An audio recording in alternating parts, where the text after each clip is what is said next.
Hey everyone, it's Nate here with Outside Cleaners. I'm here on Cape Cod, Massachusetts, where it is currently very hot and very sticky. Look, not just in my niche service of exterior cleaning, but in any type of useful service here on Cape Cod, if somebody is even halfway good at the service they're providing, chances are they're going to be pretty busy. Chances are they're going to be booking out quite a ways. Chances are they're not going to be able to jump on your project tomorrow if you call today.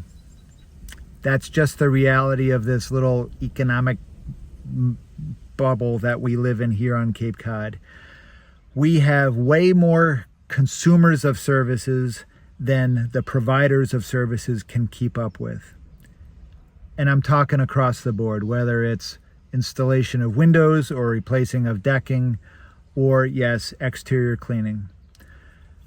I mention this because not every day, but several times a week, I have an interaction with a homeowner and they relay some nightmare that's occurred because they chose to not wait for somebody who knew what they were doing. They chose to hire somebody who was immediately available, didn't ask the question of like, hey, if you're so good at what you do, why are you immediately available? That's a fair question to ask. And there's legitimate answers. So here I am, it's, second week of July. I'm booking for after Labor Day right now.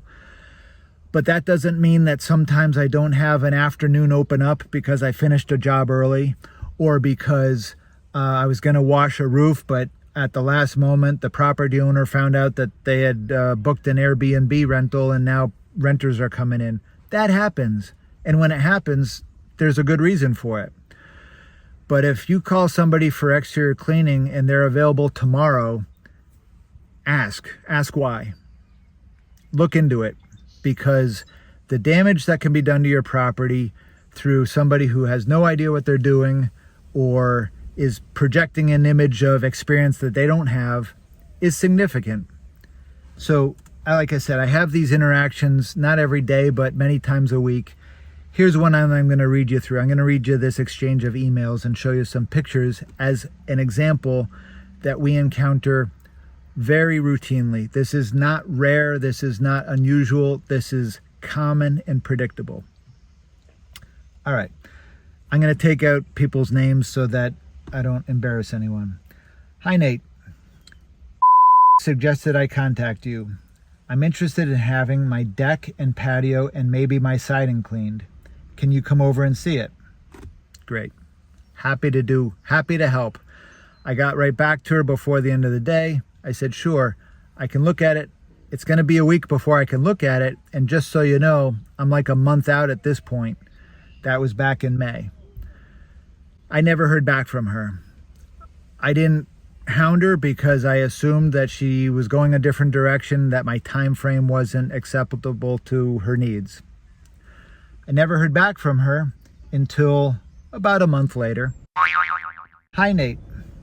I did have someone come over and clean my patio and house. They did a horrible job. Can you come over and see it? Let me know. I'm only here this week. So, yeah. At the end of a day of work, I went over and took a look, and this is what I saw. This is day one rookie mistakes. This is the work done by somebody who literally had no idea what they were doing. So I did ask the homeowner, I said, hey, who did you hire to do this? She called to inquire for the work. He was there like 2 days later to do the work.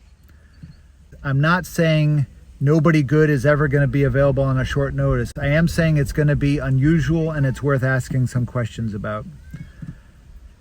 The bottom line to me is this isn't unusual. This isn't rare. This is common. This is frequent. It's predictable. Ask the questions. Do your research. The project you're looking to have done will become way more expensive and way more of a headache if it's not done by somebody who knows what they're doing, with experience and all the right tools, etc. All right, hope that helps somebody. Bye for now.